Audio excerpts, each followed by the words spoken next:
Okay, I'll just look out for notifications here.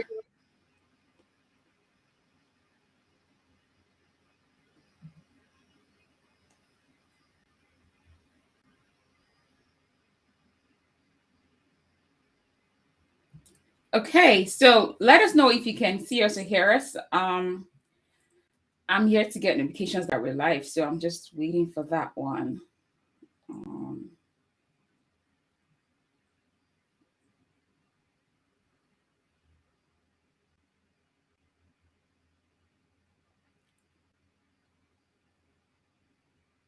Okay, we're live on LinkedIn. Fantastic. Fantastic. Okay. Where else? We're live on YouTube. Hi, everyone. If you can see us and hear us, say hello in the chat. Let us know where you're joining us from. Okay. Okay. I guess we're live. The stream is live. Fantastic. Wow. Fantastic. All right. All right. Okay. Okay. Okay. So we're going to get started. So if you can see us, hear us, let us know where you're joining us from. We'll be happy to welcome you to, hi, Omotayo, how are you doing? All right, fantastic. Okay, so today we're going to be talking about the future of business analysis in the UK. Now, I've had a lot of you reach out to me, ask questions about starting careers in the UK. How do you go about this? Moving to the UK, you live in the UK, want to start a BA career, a lot of confusion, and it just feels like it's only the people in North America that get a lot of, coaching and attention. And that's not true. You're very, very well supported, right? Because we have amazing leaders in the BA community in the UK, in Europe, and I have one of them here with me today. So today, my guest is Adrian. He is a business analysis coach, consultant, speaker, writer, senior leader in the community, past president of the IIBA. But before I say too much, I'm going to let him introduce himself. Welcome, Adrian. Yeah, well, thank you so much for inviting me and allowing me to be here. Yeah, I mean, it's interesting. I always just describe myself as an enthusiastic BA, right? I'm just someone who I believe so much in the power of the BA role. I've always really enjoyed being a business analyst, and you're quite right in what you say that I do believe every regional market is slightly different. Yeah. And even within Europe, every market is slightly different. So I know the UK market, but I know that's very different to the North American market, which is slightly different from the Canadian market, and that's very different. So yeah, I think this will be a really good conversation. Fantastic, awesome. So let's get to know a bit more about you. Tell us about your journey, as a business analyst. Oh wow, that's such a great, because everyone has a different, and this is where I'd like to be able to say, oh, you know what, I always wanted to be a BA and I studied and then I became one, and that's not what happened, right? Not true. I used to work for an insurance company. Well, I worked for an insurance broker and then an insurance company, and I was pretty much training to be an underwriter. So I was learning the technical elements of how insurance works, and I started to get involved in projects. And then one day, I was kind of just told I was a BA. Like, people were saying, "What you're doing is business analysis," and this was before the term was really used much. And they were right. And actually, I look back on it and I'm like, you know what? Even when I was like one of my first jobs in an insurance broker, like an insurance agent's office, it's like, well, I was improving processes, right? I was doing business analysis before I knew what business analysis was. And so then I went and properly learnt what, because you pick stuff up as you go along. Then I learned, of course, the proper theory. And then went through various, sort of lead BA type roles, and then set up my own business analysis practice and company and so on. And and that sort of led me here. But what I've observed in every organization I've worked with or for is when you've got good, solid business analysis, particularly early in the business change life cycle, everything is easier. Like everything is easier. So I love, it's a job I love. Right. That's fantastic. I think maybe in the next maybe 10 years or so, that's when we'll start hearing people say, "Oh, I went to school to study business analysis." But Yeah, anyone who's currently a BA, who's been a BA for a while, never went to school to study that, right? We yeah. became business analysts by Well, knowing that that's what we're doing. And that's also my story. I was working as an accountant as well. And that realization came after I came across a business analysis training. I'm like, oh my God, I've been doing business analysis, right? So I am a business analyst. And that's really what happens. And I like to call us, accidental BAs, right? And yeah, one day yeah, you're just a BA, just like that. yeah. But I definitely love, the field of business analysis. I love what we do. And just like you said, it is so vital in every organization because we need to start very early in the journey with every initiative. Analysis must be done, proper analysis must be done. All right. So I want you to tell me a little bit more about your involvement with the IIBA. So you were the past president of the IIBA in the UK, and you're still a strong member of the IIBA community, speaking at a lot of chapter events, BBC, and all of that. So I'd like to hear more about the IIBA and how that has been a part of your BA journey. Yeah, I am a firm advocate and believer that like there needs to be a strong international business analysis community. So we all Sure. help each other. Like, how would we have met? Like, if there isn't, Right, that's some, true. so and it's the power not just of IIBA, but of the chapters. Yeah, Chapters connecting people. yeah. And my history with IIBA goes back to, I think, 2009, 2008, 2009, something like that. And there was the very first business analysis conference that I'm aware of held in the UK, Business Mm, Analysis Conference Europe, as it's called, and it's held yeah. every year now. And I was working with for an organisation at the time that managed to get some tickets, and I managed to be one of the lucky ones that got a ticket. And when I say I went there, and it was like, oh my word, these are my people, right? It was like, and I was like, oh my God, you have that problem too, and we all have this problem. Well, hang on a minute, why don't we solve it together? Like, Yeah. we're all feeling like at the time there was this is 2008, 2009, whenever it was. It's like, oh right, so we're not really sure. Like we're having a lot of noise about agile and whether there's a BA in agile. That was, ironically, that still happens, right? That's Right. 12 years later, but and so I was like, well, how can we, like, this is a conference, how do we keep that momentum going? And the IIBA chapter was, of course, involved in arranging that conference along with other organizations, like BCS and a few others. Yeah. And so I just joined. I was like, well, I want, I need to be part of this. And then they had, at the time, most of their monthly events were in London. And I don't live in London. I live in Portsmouth on the south coast of the UK. But I can get to like central London in about 2 hours. So I would make the trip in, and once a month or whenever I could, to those events. And then I got to know the people running the chapter. And then this was when social media was really it was becoming far more important, and there was no, at the time, that they had no presence on Twitter. And if you think like 2010, that Yeah. was the time when Twitter was like, now it's kind of declining, but then it was Yeah. really, really escalating. So I was like, well, can I volunteer and just do Twitter for you, right? And they were like, Mm, yeah, okay. So and then because the way the chapter works in the UK, I think like most chapters, there are elections. So you're a mm, volunteer, but you have to be elected to be yeah. on the board. So I stood and I got elected as a marketing director, and I chose marketing director to apply for because I knew nothing about marketing, right? And as crazy as that sounds, it's like, well, if I get the role, I'll have to learn about marketing. And True. and I knew I needed to, right? And that was a great way to, I was giving back to the community, but the community was also helping me grow. And I did that for, I can't remember, 3 years, 2 years, however long. And then the way it works in the UK, it's different in different chapters. But at the time, the board elects its president.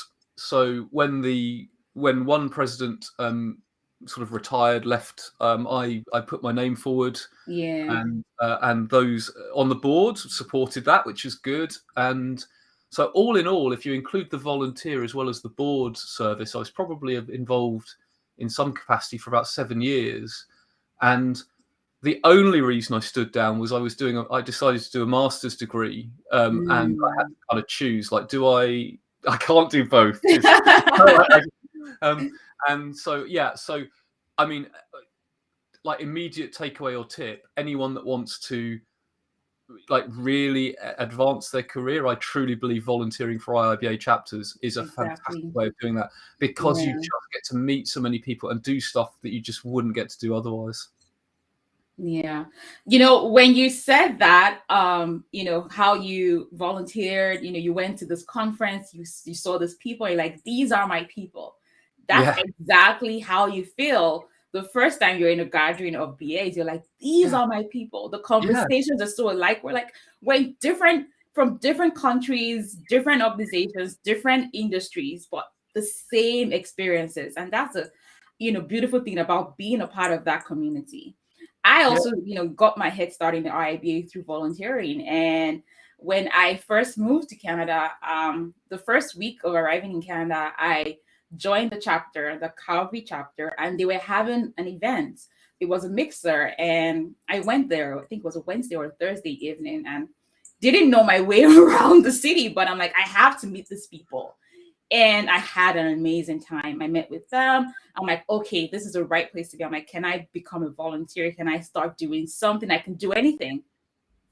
And for that event, I waited till the end, helped them to set up tables, clear out the place. Like I said, I'm doing this, right? And I started volunteering with the IIBA, moving into study groups, and now doing the leading the education team and that portfolio. But it really helped me to find my people, especially being that I was a new immigrant here and I didn't exactly have a network. It was so Yeah. easy to build a network immediately because connected with them on LinkedIn, started having conversations, learning more about the market here. There's nothing like having that community. It's so important, especially when you're getting started or you're in a new city. So if anyone is listening here and you want to get started in your BA career, join your local chapter. You would Yeah. find people just like you. You would find guidance. You have people that you can ask questions. A lot of the chapters have mentorship opportunities as well. There's a lot of professional development webinars where you get to learn and also earn CDUs and PDUs. So, it's so important for you. All Yeah, right. So, I'm 100% behind that, and I'd add that the CDUs and PDUs are absolutely, and that networking, it's like a yeah, ready-made network, and yeah. at the moment I know a lot of things are virtual, which is Mm-hmm. a bit of a shame because it's not quite the same as the networking in person. But what this Yeah, also means is, like, for example, IIBA UK chapter has a weekly drop-in, like networking drop-in, yeah. which is, I think it's either 12:30. I think it's 12:30 UK. I forget, on a Friday, right? But Okay. which will be kind of morning Canada time, and so. But it means you can attend from anywhere, right? So you could be True. on Friday. I think you can do the UK social, followed by Mm. Brussels in Belgium an hour later. Like, you can literally travel the globe and meet people. I mean, how cool is Yeah. that? It is cool, especially with the virtual, right? Like, so our chapter, we have the CBAP study group, we have the AAC study groups, and Mm, we have people join us from outside of Canada, like, people from India, people yeah, from Dublin, like everywhere. And that's how you build your connections, right? You meet people from all over the globe, and that is amazing. That's amazing. The power of community and networking. That's what it, being a part of that community helps you to get. So let's go deeper into the future of business analysis in the UK. So, um, you're there as a leader in the BA space, as a consultant, as a coach. Um, what do you see in terms of the future of business analysis in the UK? Things are evolving with, so many specializations, with Agile being the most used approach now, with so many specializations, with BAs getting into data, getting into cybersecurity, getting into product ownership. There's so many things, and these are the things we're seeing here as well. But I want to hear from you, your perspective, what you see, with regards to the outlook for business analysis in the UK. So I think the outlook for business analysis, in my view, is really, really positive. Fantastic. I can't see any future where business analysis skills won't be required. And now whether or not, and it's interesting because one thing you quite rightly mentioned earlier was like, the sort of doing business analysis but not having the title, right? Yeah. And actually, just to prove it, I always have it at arm's length. Genuinely, I've got a bookshelf up here, and I always have the BA box within each. Yes. And of course, one of the things that you and I and others will know is that BA box says, if you're doing business analysis, you are a business analyst. Doesn't matter what your job title is. Exactly. So I think we'll probably see, we might see different titles, and that doesn't bother me, right? It doesn't bother me at all.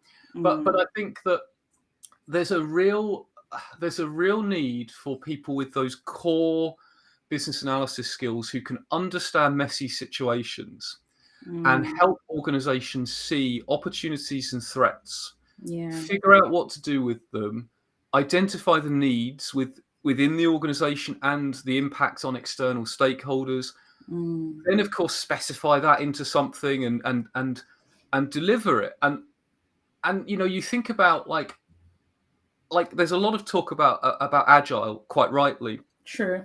And I think, yes, of course, Agile is crucial that we know about, but I think, or certainly I'm hearing more and more about like business agility or organizational agility. Yeah. And for me, that's about the organization being able to adapt. Right? So if Agile is about delivering a product in an iterative and incremental way, and which is crucial, organizational agility is about, an organization seeing what's on the horizon, figuring out how to respond and actually being able to respond. Yeah. And you think about, well, what discipline can help decision makers see what might be coming, figure out what that means for them, and figure out what to do. Well, one of the key disciplines there is business analysis. I mean, it's it's the strategy analysis element of BA BOC is a huge part of that, and to some extent the solution evaluation knowledge area as well. So I think we're going to hear more about business agility, cybersecurity. You mentioned. I mean, I think again, I know that's seen as a specialism, but I just think more and more BAs are going to have to become aware of that because. I was listening to an audiobook. I forget what the audiobook was called, but it was so in the UK they're starting to roll out what are called smart meters. So the kind of meters that you have for your electricity or your gas or whatever, right? They're rolling them out where they have little mobile phone SIM cards in. Okay. So at the moment, someone has to come round, they read the digital display, and then you get a bill. They're going to have a little SIM card in and they send the information back, right? But this person wrote in the book and said, yeah, but what if someone hijacks that network and turns turns the entire population's electricity off, right? And you're like, wow. Yeah, right. And now I'm sure the people designing those applications have thought of that. Right. Or I hope they have, right? We hope they have great BAs on their team. So you got to think about, well, when designing like a banking application, well, hang on a minute, what if this is hijacked, or what if someone uses this to extract money from people in an illegal way? So I think cybersecurity, whether or not it's a specialism, I think we've all got to become more aware of it. But I see the future, like the pandemic. Like nobody was expecting the pandemic, and organizations had to change. We needed business analysis to do that. There will be something, there will be something like that. No one will know when it was coming, and so I just think it's a crucial role for our organizations. For sure, it definitely is a crucial role, and it's definitely not going away. So there's this very, very common question that a lot of people have with regards to getting started with their BA careers in the UK. What would you advise, for people, what would you advise people who want to start careers, as BAs in the UK? So we talked about, getting involved with the IB, which is important, but, that journey and the steps to take. There's always this confusions about, should I join the IIBA? Would IB be relevant for me? We only see people who have the CBAPs or more of the people in the US or Canada, not a lot of them in the UK, and just so many questions that come around. So what would you advise people, who want to start their careers, as business analysts, in the UK? So I think there are some things that will be common whichever part of the world you're in. Okay. Sure. And so I think and it's funny, isn't it? Because IIBA is sometimes perceived as a North American, USA, Canadian organization. I think it's because the headquarters is in Toronto. True.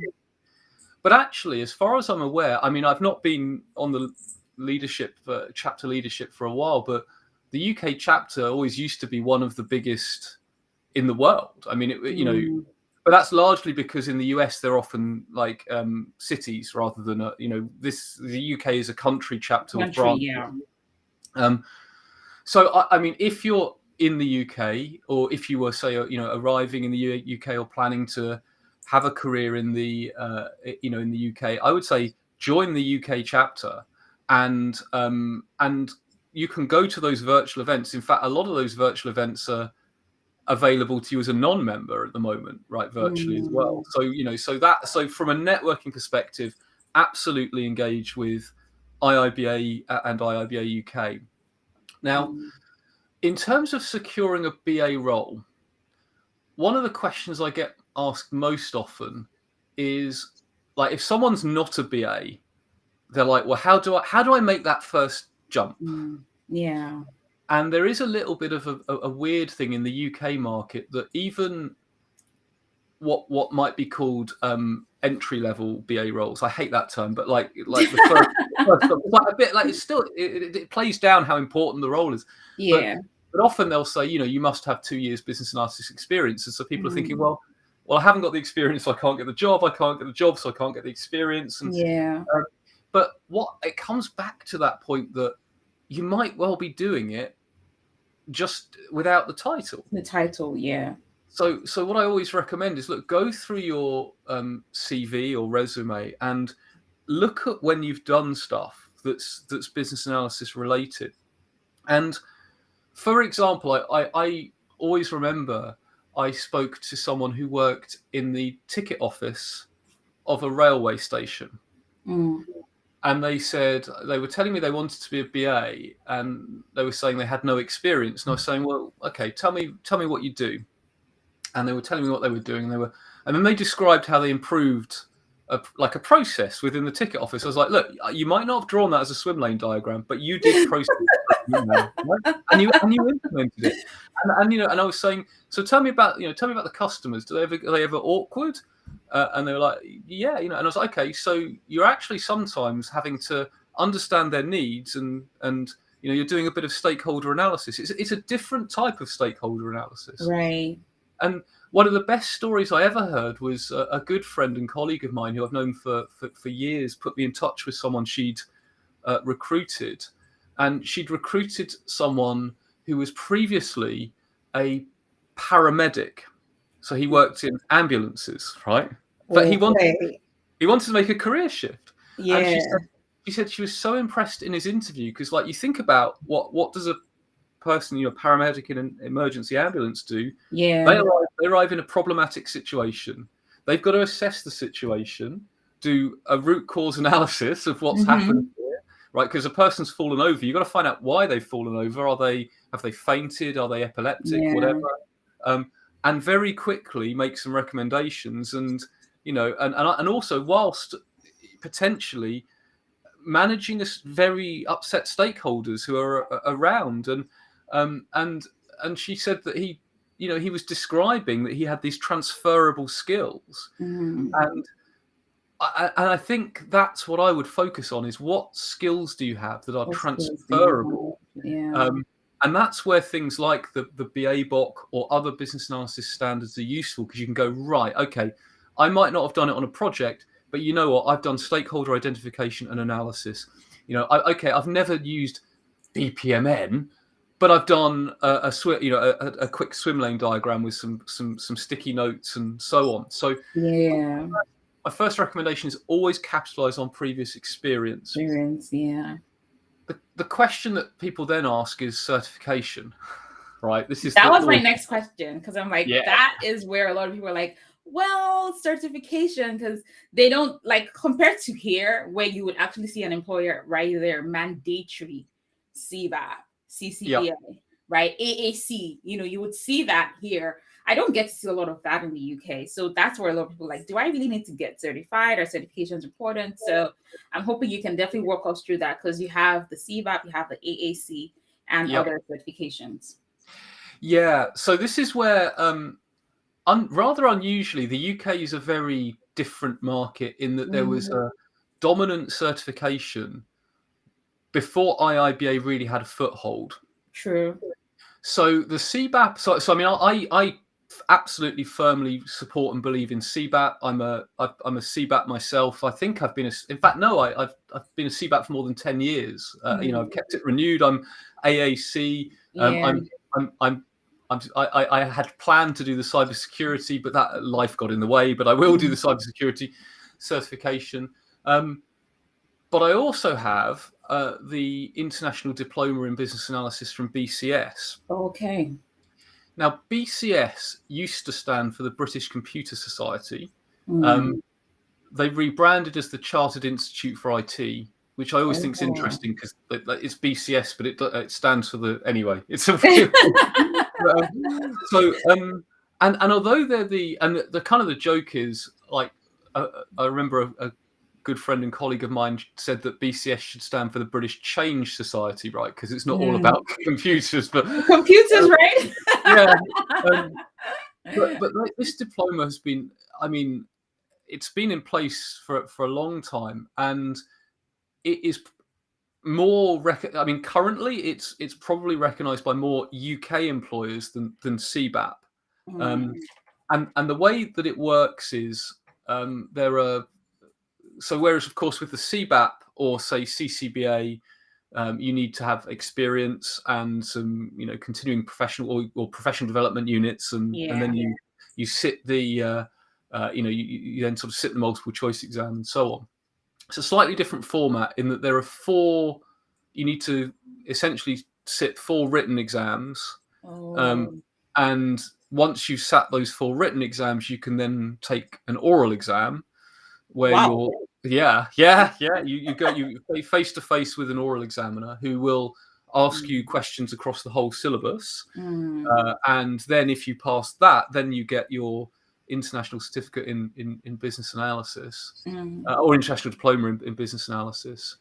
So it's but it is something you can do. There is no prerequisite to have experience, so you can start that journey, even before you've got your first BA role. So if I was thinking about someone who specifically wants employment in the UK, I would say probably starting with the BCS, on the BCS route that's going to open more doors for you in the short term.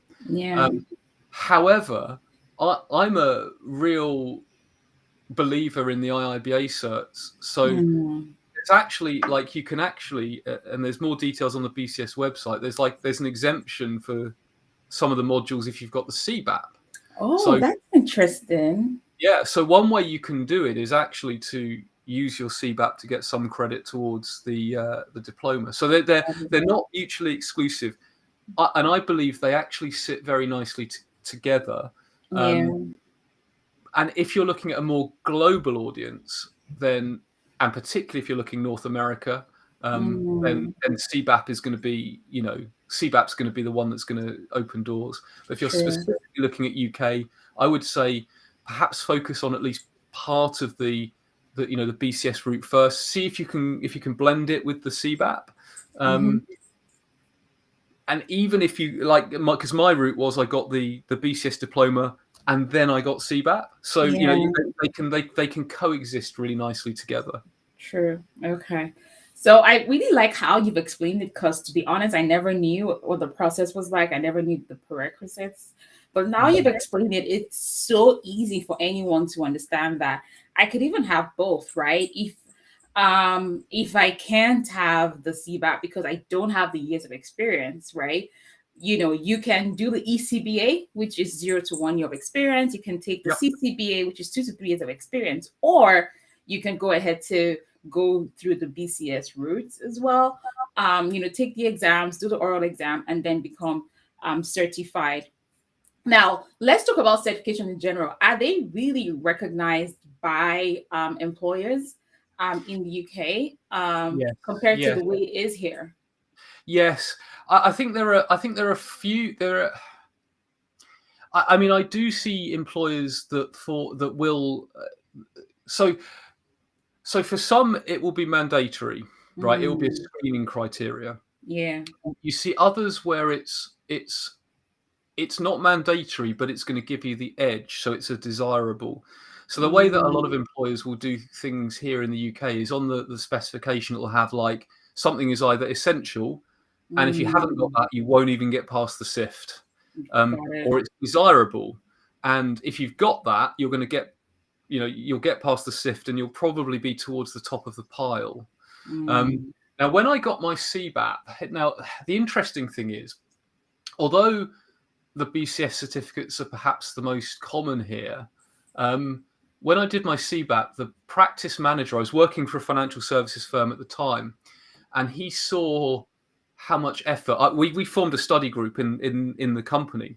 Got it. We did it in our spare time, and I remember once I got it, he said to me, he said, and I'll never forget this, he said, Adrian, he said, you folks have put so much effort into this. If I ever see anyone, if I'm recruiting and I see a CBAP on a CV, they've pretty much instantly got an interview, because you folks, like, you've done this in your own time. It's hard work, right? Now that's just one manager, right? But it kind of shows that when people really see it, and I'm sure there will be some people like that who say that for the BCS certificates as well. Yeah. There are some people who really, because to do certification, you're sending a really clear message that this is my chosen career, and I believe in it, and I believe in it so much, I'm going to invest in myself. True. And to be honest, that is the same way employers see it right here as well. So where they put that as mandatory, right? That's the preference, right? This hiring manager wants someone who understands the BA frameworks, right? Based on the IIBA, the BA book.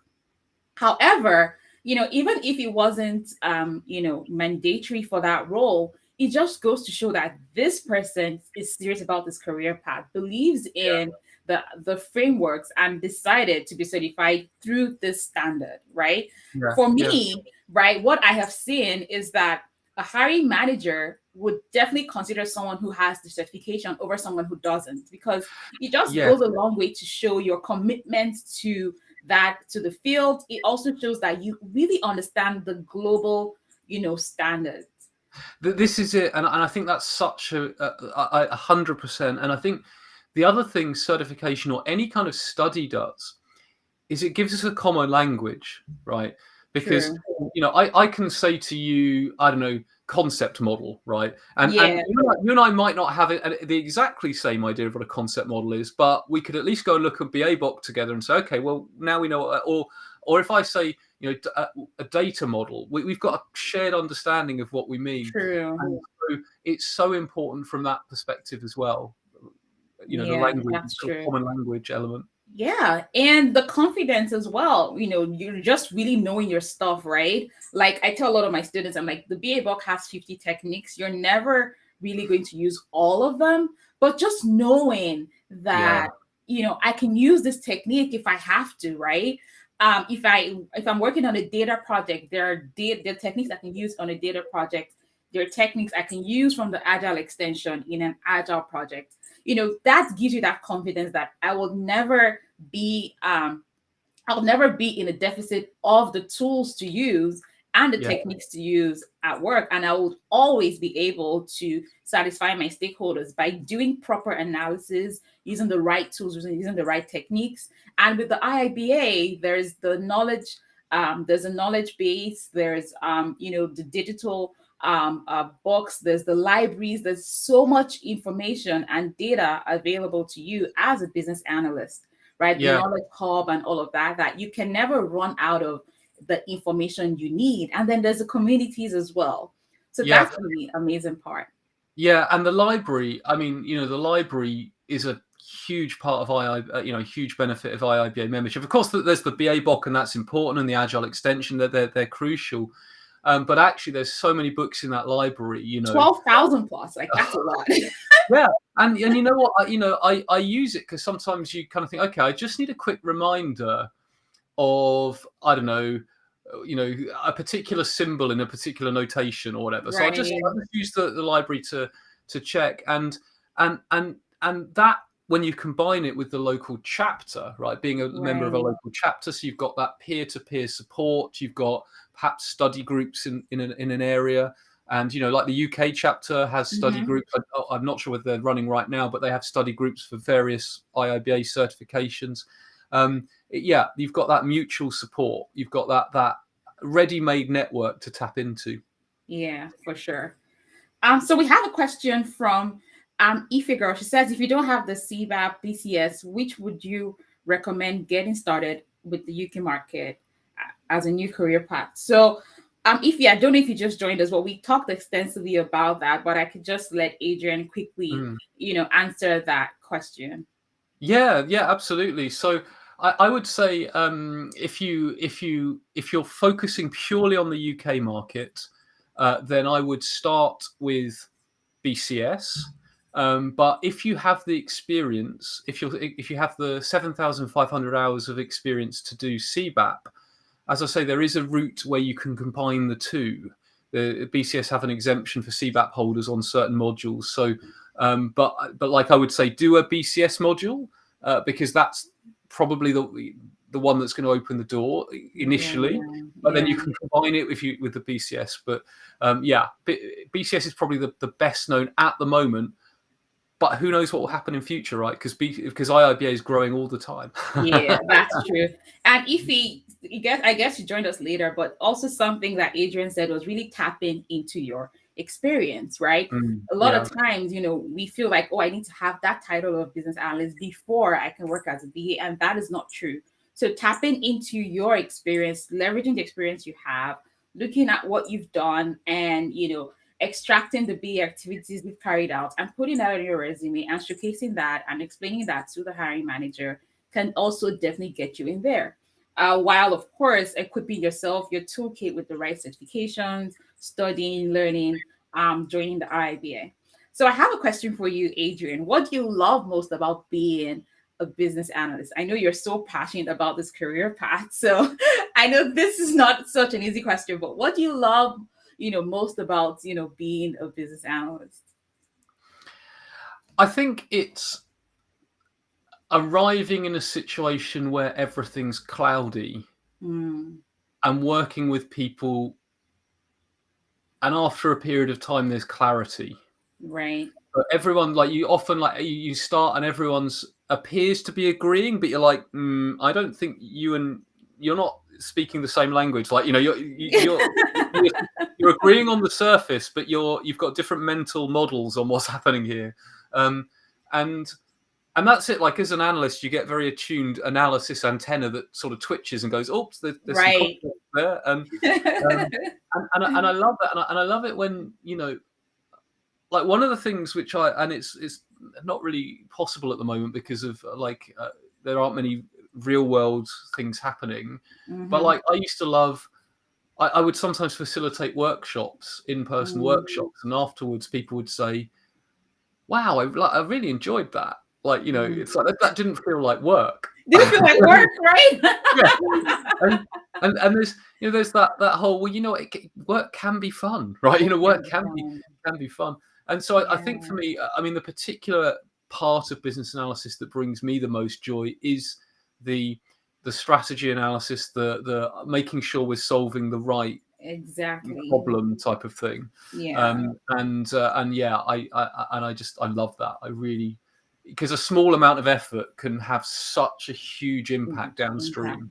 Yeah, that's true. Strategy analysis is my favorite part of business analysis. Actually, whenever I am teaching the classes for the the BA bulk and certification prep classes, like that is my favorite of all time, because this is something we do every day in our lives. We're always trying to see what's happening, like what's wrong, how can I fix it, right? So looking at the current states, trying to see if I can make it better. That's where analysis work really starts, right? So acknowledging that there's a need here. Okay, what change are we going to implement here? So we do it every day in our lives, so it's so important, and that's also my favorite part.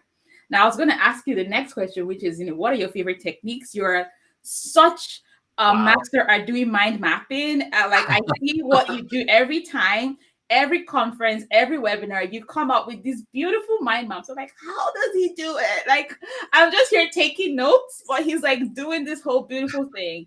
So, like, what are your favorite techniques, and how are you so good at doing those beautiful mind maps? So mind mapping, in terms of note taking, like mind mapping, I when I first saw mind mapping, I was like, meh. Like I don't like. Right. I was like, yeah, whatever. But then I tried it, and I'm like, this is a game changer, because actually it kind of it mirrors the way my mind works. Right. So for me, I mean, how do I do the mind maps? So I found this brilliant tool called Xmind. Okay.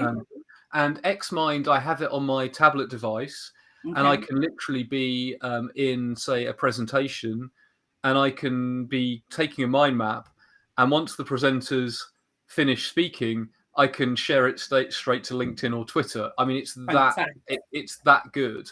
So once I'd found because I actually find it easier to do it electronically than, like, because by hand I'm always worried about how neat it is, and whereas this you can drag it around and that kind of thing. So mind mapping for sure.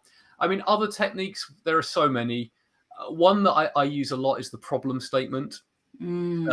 Because I find, you can have a conversation with people about, well, what do you think the issue is here? Okay, well, that's different from what this person thinks the issue is here. So, we need to talk about, we need to get on the same page.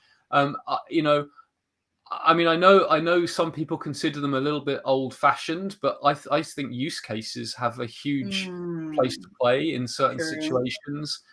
Including business use cases, higher level than sort of citizen use cases. Root cause analysis. I do a lot of root cause analysis. I mean, any kind of stakeholder analysis is, we're doing that constantly as BAs, aren't we? So so many. But then, to be honest, I think, ask me that question on any day, I'll give you a different answer. A different answer, right? Depending on what I'm going through in my life right now, that would determine. That will determine. But one technique that I like to apply in my life is the 5 whys, right? Which is still analysis, because I'm like, why do I need to make this purchase? Why do I need to? I'm asking myself why. I'm like, okay, I don't need this right now. Okay, turn around, leave the store. You don't need this right now. But business analysis is so practical.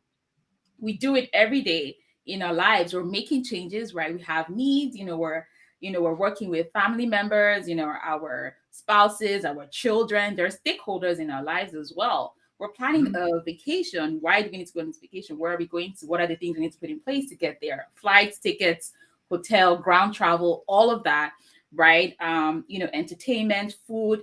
We're thinking about, and we're making plans, right? It's part of our daily lives, right? Oh, absolutely right. I mean, this is what we do: is we, establish needs and work out what's a need and what's a want, and what's a must-have and a should-have, and I mean, that's the thing. You can use business analysis techniques in every part of life. So Al Haji Bassam is asking, what are the costs of these certifications if necessary? They're actually on the websites. So I don't know the cost for the BCS, but I know for the IIBA, they're from around I think $60 from the ECBA to about 325 for $325 for the CBAP, and then there's membership fees, and then there's application fees. I think around $100 or $120 thereabout. I don't know the cost for the BCS. I don't know if you know that. Probably on the website.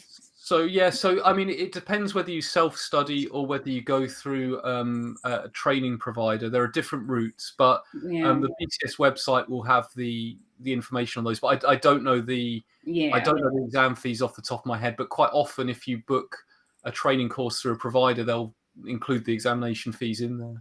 For sure. So Femi would like to follow you on social media. So where Awesome. can we find you, Adrian? Well, you can find me on LinkedIn, and please do. I mean, if you type in Adrian Reed and look for the Adrian Reed in the UK, it's probably me. Yeah. And if you send a link, if you send a request, if you say you saw me here, then that's always useful because you know what it's like. You get lots of connections. It's good to know where they come from. So yeah, feel free. LinkedIn. I'm on Twitter as UK Adrian Reed. I'm on Instagram as UK Adrian Reed BA, but that's probably less interesting for people to. That's my various walks around the city of Portsmouth where I live, so less work related. Okay, fantastic. So, as we wrap up, I would like you to tell us a bit more about Blackmetric Consulting, which is your principal consultant there, and you do amazing work through that company. So, tell us a bit more about your BA consulting. Yeah, so I mean, at Blackmetric, we do business analysis consulting and training. So we provide business analysis consultancy services to organizations that need, well, business analysis, a lot of pre-project work and health checks on projects and things like this. Also, we offer training to teams, and also if you go on our website, there's a public training course. Or public training course schedules, so you can look at those and book onto those if you're interested. Also, we do a whole bunch of free webinars. So normally once a month, there's a free webinar. So if you look on our events, if you go to blackmetric.com and go on events, there's a whole bunch of free events that you can just attend. And also every quarter, we release BA Digest. And BA Digest is a quarterly magazine, PDF magazine, that you can download without registration. But generally, people download it and then decide to go on the mailing list, so they get it in future, which is great.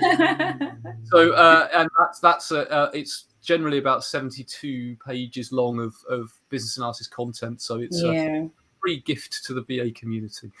Yes, for sure. So you've heard what Adrian does. You can definitely reach out to Adrian, connect with him on social media. We definitely have a question here. And Shirley is saying, so do I need the BCS certification if I'm already, currently studying business analytics as a second degree? Well, see, that's interesting, isn't it? Because there's this whole discussion about it, like business analysis and business analytics, right? All the time, right? But then, in my view, that they're different, of course, because the type of business analysis that I know and my career is very much, I mean, almost like management consultancy in a way. It's about understanding organizations and problems and so on. Whereas business analytics tends to mean perhaps generating or management information, maybe even data science, probably perhaps even knowing I don't know, SQL or R or what. I mean, again, Python. I don't even. It's a world I don't know enough about. Right now, there is an overlap because in order to fully understand a problem, often you have to go and get some data about that problem, and that overlap I think is growing. But if you have a degree or a second degree in business analytics, that is not necessarily. I mean, it will be it'll be useful, and it's not going to. It will absolutely in no way harm your chances. But I'm guessing, and I may be wrong, but I'm guessing, for example, in that degree, you probably wouldn't learn about, say, user stories, use cases, True. that sort of thing. So it's a similar. Sounds similar but different. But I don't know. Enno, what's your view on that? Do you think is it? So definitely, I don't totally agree with you. I like to tell people that when you're getting into the BA career in that sense, I'd like to always start from the basis, which is business analysis. And business analytics is a specialization and basically just using statistical tools and models, right? So you're still carrying out business analysis. You're helping the organization make informed decisions. You're providing recommendations, but you're using statistical tools like advanced Excel, SQL, visualization tools like Power BI, like Tableau. You're using Python. You're using R. These are statistical tools and models that you can use to help the business draw data, right? Source the data, clean up the data, and create visualization models. So that's really what you're doing. So that's a specialization, right? So it's not the same as being a business analyst, whereby you're sort of generalist in all the tools, the techniques, and you understand the tasks that you would carry out as a business analyst. So surely, great that you're, taking that degree. But probably once you're done, like Adrian said, check out the BCS and, check out the modules, look at the IIBA. Depending on your years of experience, you can take the ECBA, CCBA, or the CBAP if you're qualified, or go the BCS route. But I definitely advise getting some general business analysis knowledge aside from the data side of things. Okay. All right, fantastic. So we've had, a fantastic time. Thank you so much, Adrian. You shared so much knowledge. I have learned so much, and I know that this session has been so useful to a lot of people. Thank you, everyone who joined on YouTube. Shirley, Femi, Ife, Sandy, Tayo, you're all amazing. Alhaji, you guys have been amazing, asking questions and also sharing. So we're wrapping it up right now. Before we go, what would be your final words, Adrian? Yeah, I think anyone who is determined to pursue a business analysis career, don't give up, right? It it is absolutely possible. Don't feel that because you haven't had the title, don't let that be a barrier. Really capitalize on the experience. And the business analysis community, the professional business analysis community, is one of the most welcoming, giving, thoughtful, friendly communities I've ever known. And so, I know I'm sounding like an IIBA salesperson. But join I think they give you free cookies, Adrian. Yeah. They haven't. Maybe they will after this, right?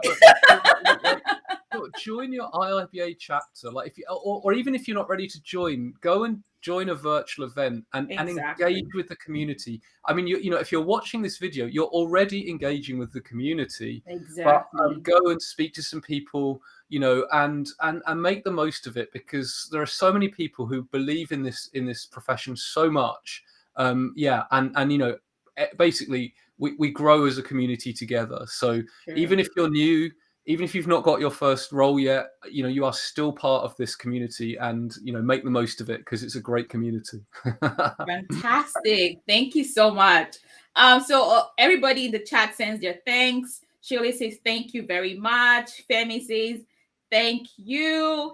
Haji says thank you. And on Adrian, Femi says thank you, Adrian. Adrian Sola says thank you so much for this. Well, thank you for joining, right, and listening and learning. And I hope that this is helpful for you as you start to take off in your BA career. You've learned a lot from Adrian. Connect with him on social media. Tell him you saw him on this live stream, and create a post. Start building your start building content. What did you learn from this? Share this with someone who needs this. And of course, take all the lessons, embrace the learning, and of course, go ahead. And we wish you a successful business analysis journey. Stay connected to me on LinkedIn. You can find me on LinkedIn, Enno Eka. You can follow the Business Analysis School. Thank you so much, Adrian, and have a wonderful evening ahead as I start my day. It's bye now. Bye, everyone. Bye, everyone.